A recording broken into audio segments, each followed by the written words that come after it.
Doctor Premkumar, ഇപ്പോൾ ഈ പറഞ്ഞു നിർത്തിയ ഇടത്ത് തന്നെ ശശി തരൂരിന്റെ പ്രസ്താവന കേരളത്തിൽ വലിയ തോതിൽ CPM പ്രചാരണ വിഷയമാക്കുന്ന, വലിയ തോതിൽ പ്രചരിപ്പിക്കുന്ന സംഭവങ്ങളുണ്ടായത് കോൺഗ്രസിനെ ചൊടിപ്പിക്കുകയും കോൺഗ്രസിലെ നേതാക്കളെല്ലാം അതുമായി ബന്ധപ്പെട്ട് അഭിപ്രായ വ്യത്യാസം പ്രകടിപ്പിക്കുകയും ചിലർ പരിഹസിക്കുകയും ഒക്കെ ചെയ്തു. അത് ഒരു പശ്ചാത്തലം അവിടെ നിൽക്കട്ടെ.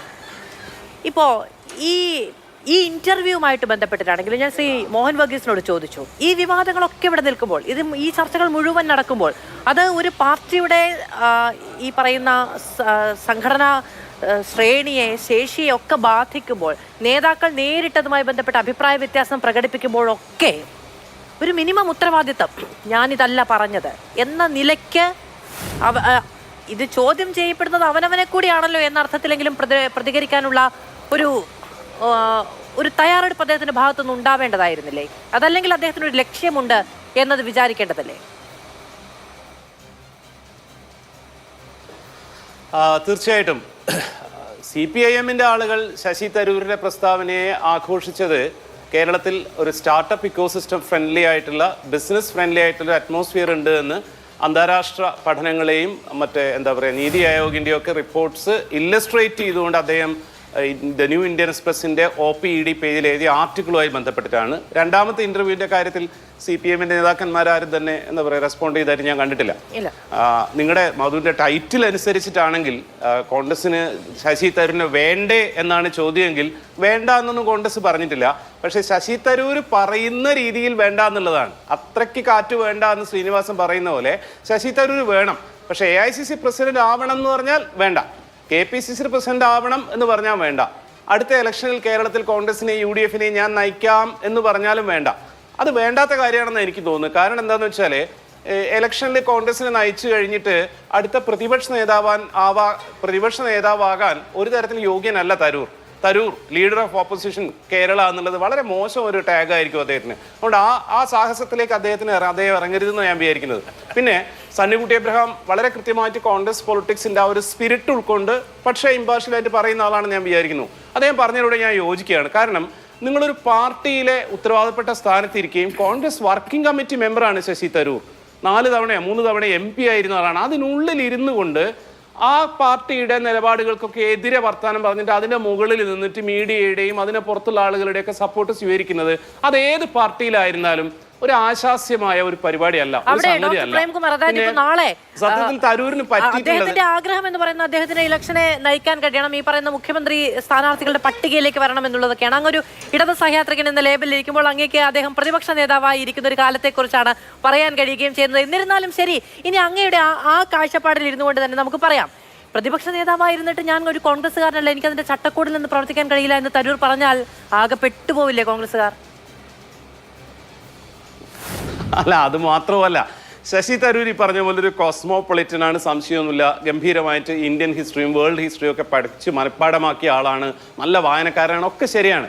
പക്ഷേ ഗ്രൗണ്ട് റിയാലിറ്റിയിൽ, ഗ്രൗണ്ട് പൊളിറ്റിക്സിൽ, അതായത് തിയറിറ്റിക്കൽ നോളജ് എന്നുള്ളതും പ്രാക്ടിക്കൽ പൊളിറ്റിക്സ് എന്നുള്ളതും ഏത് ഫീൽഡിലാണെങ്കിലും രണ്ട് തന്നെയാണെന്നേ. നിങ്ങൾ ഹാർവാർഡ് യൂണിവേഴ്സിറ്റിയിൽ നിന്ന് ഇന്റർനാഷണൽ പൊളിറ്റിക്സിൽ 10 PhD എടുത്തു എന്നുള്ളതുകൊണ്ട് കാര്യമില്ലല്ലോ. ഗ്രൗണ്ടിലുള്ള പൊളിറ്റിക്സ് എന്നുള്ളത് വേറൊരു സാധനമാണ്. കേരളത്തിൽ പ്രതിപക്ഷ നേതാവാകാനോ മുഖ്യമന്ത്രി ആവാനോ മുഖ്യമന്ത്രി സ്ഥാനാർത്ഥിയാവാനോ കോൺഗ്രസിനുള്ളിൽ ഒരുപക്ഷെ രമേശ് ചെന്നിത്തലയോ കെ സുധാകരനോ VD സതീശനോ ഉള്ള യോഗ്യത പോലും ആ അർത്ഥത്തിൽ ശശി തരൂർ ഇല്ല എന്ന് ഞാൻ വിചാരിക്കുന്നത്.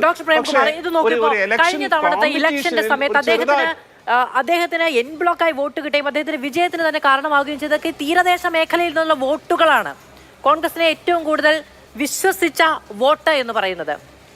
അവിടെ ഈ കാലയളവിലുണ്ടായ പല പ്രശ്നങ്ങളുണ്ട്. വിഴിഞ്ഞവുമായി ബന്ധപ്പെട്ട പ്രശ്നമുണ്ട്, ഇടയ്ക്ക് വലിയ തോതിൽ സാമുദായിക വിഷയങ്ങളുണ്ടായി. ഇപ്പം ഏറ്റവും ഒടുവിൽ നോക്കൂ, കേരളം വലിയ ആശങ്കയോടുകൂടി ചർച്ച ചെയ്യുന്ന കടൽ മണൽ ഖനനമടക്കമുള്ള വിഷയങ്ങളുണ്ട്. ഇങ്ങനെ പല പ്രശ്നങ്ങളുണ്ട്. അതിലൊക്കെ അദ്ദേഹത്തിന് ഈ പറയുന്ന കോൺഗ്രസ് ഈ അമേരിക്കൻ സന്ദർശനത്തെക്കുറിച്ചും നമ്മുടെ മറ്റു കാര്യങ്ങളെക്കുറിച്ചുമൊക്കെ നീളത്തിൽ ഇന്റർവ്യൂവും നീളത്തിൽ അഭിപ്രായ പ്രകടനവും ഒക്കെ ഉണ്ടല്ലോ. ഈ വിഷയങ്ങളിലേക്ക് ഇറങ്ങിച്ചെല്ലാൻ അദ്ദേഹത്തിന് കഴിയുന്നുണ്ടോ? ഈ വിഷയങ്ങളിൽ ജനങ്ങളോടൊപ്പം നിൽക്കാൻ അദ്ദേഹത്തിന് കഴിയുന്നുണ്ടോ? അതായത് കഴിഞ്ഞ ഇലക്ഷനിൽ, ലോക്സഭാ ഇലക്ഷനിൽ തിരുവനന്തപുരത്തെ വോട്ട് കണക്ക് നോക്കിയാൽ നമുക്കറിയാം, ശശി തരൂരിന്റെ ഹാലോ കൊണ്ടൊന്നുമല്ല അദ്ദേഹം ജയിച്ചിട്ടുള്ളത്. കൃത്യമായി കോൺഗ്രസിന്റെ പ്രവർത്തകരും പിന്നെ BJP-യുടെ സ്ഥാനാർത്ഥി ജയിക്കരുത് എന്ന് തീരുമാനിച്ചതിന്റെ ഫലത്തിലുള്ള അതിന്റെ അടിസ്ഥാനത്തിലുള്ള ക്രോസ് വോട്ട് നേടിയിട്ടാണ് അദ്ദേഹം വിജയിച്ചിട്ടുള്ളത്. ആദ്യത്തെ തവണ അദ്ദേഹം MP ആയതിൽ അദ്ദേഹത്തിന്റെ ഇന്റർനാഷണൽ ഹാലോ വർക്ക് ചെയ്തിട്ടുണ്ട് എന്നുള്ളത് സത്യമാണ്. ബാക്കിയുള്ള തോന്നലുകളൊക്കെ ശശി തരൂരിന്റെ സുന്ദരമായ ഭാവനയിൽ തോന്നുന്ന കാര്യങ്ങളാണ് ഞാൻ വിചാരിക്കുന്നത്. കേരളത്തിൽ മുഴുവൻ UDF-നെയും കോൺഗ്രസിനെയും ശക്തിയാക്കാൻ തനിക്ക് പറ്റുമെന്നൊക്കെ ഉള്ളത്. തമാശയ്ക്ക് പോലും ഇപ്പൊ ജേക്കബ് ജോർജിനേറെ നമ്മൾ പറയുന്ന ഒരു കാര്യമുണ്ട്. അതായത് ഷാഫി പറമ്പിലിനെ കണ്ടാൽ ഹായ് വിഷ്ണുനാഥ് എന്ന് ഇപ്പോഴും സെല്യൂട്ട് ചെയ്യുന്ന, പക്ഷെ 1848 എത്ര ആളുകൾ സിൽക്ക് ഇൻഡസ്ട്രിയിൽ വർക്ക് ചെയ്തിരുന്നു എന്നും എത്ര ടൺ സിൽക്ക് എന്താ പറയാ ബ്രിട്ടീഷുകാരൻ കടത്തിക്കൊണ്ടുപോയി എന്നും തെറ്റാതെ പറയുന്ന തരൂരിന് കോൺഗ്രസിന്റെ അകത്തുള്ള യുവനിര നേതാക്കളുടെ പേര് പോലും പലതും ഓർക്കാൻ പറ്റുന്നില്ല എന്ന് അവര് തന്നെ തമാശയ്ക്ക് പറയാറുണ്ട്. അതാണ് ഇദ്ദേഹത്തിന് ഗ്രൗണ്ട് പൊളിറ്റിക്സിലുള്ള ഒരു ഒരു ഒരു ഒരു ഒരു ഒരു ഒരു ഒരു ആക്സസ് എന്നുള്ളത്. അങ്ങനെ ഒരു ആക്സസ് വെച്ചുകൊണ്ട് ഇദ്ദേഹം പറയുന്ന രീതിയിൽ കോൺഗ്രസിന്റെ അകത്ത് എന്തെങ്കിലും ചെയ്തു കളയാമെന്ന് വിചാരിക്കുന്നത് വെറുതെയാണ്. അതിനേക്കാൾ കോംപ്ലിക്കേറ്റഡ് ആയ കാര്യമാണ് ഇനിയൊരു പുതിയ നേതാവിനെ കൂടെ, അതായത് മുഖ്യമന്ത്രി സ്ഥാനത്തേക്കായിരുന്നാലും KPCC പ്രസിഡന്റ് സ്ഥാനത്തേക്കായിരുന്നാലും മിനിമം 1/2 ഡസൻ ആളുകൾ കുപ്പായം തുന്നി വെച്ചിട്ട് ഡൽഹിയിൽ പോയിട്ട് ഭയങ്കരമായി ചർച്ച നടത്തിക്കൊണ്ടിരിക്കുകയാണ്. ആ സമയത്ത് ഇനി അടുത്തൊരു കാൻഡിഡേറ്റിനും കൂടെ ഉൾക്കൊള്ളാൻ കേരളത്തിലെ കോൺഗ്രസിന് പറ്റില്ല. ഇതിനേക്കാൾ ഒക്കെ ഇന്നത്തെ ദിവസം പ്രധാനമായിട്ടുള്ള ഒരു കാര്യം ഞാൻ പറയട്ടെ, ഇസാൻ ജഫ്രി എന്നുള്ള കോൺഗ്രസിന്റെ MP-യുടെ രക്തസാക്ഷി ദിനമാണെന്ന്. കോൺഗ്രസ്സുകാർക്ക് ആർക്കും ഓർമ്മയില്ലാത്ത ദിവസമാണ്. അവരിന്ന് ആരാണ് അടുത്ത KPCC പ്രസിഡന്റ് ആവേണ്ടത് എന്നുള്ള തർക്കം ചർച്ച ചെയ്തുകൊണ്ടിരിക്കുകയാണ് ഡൽഹിയിൽ. ശരി, ഡോക്ടർ പ്രേംകുമാർ, അവിടെ നിന്ന് ഞാൻ ആ വിഷയത്തിലേക്ക് കൂടി പോവുകയാണ്. അതുകൊണ്ട്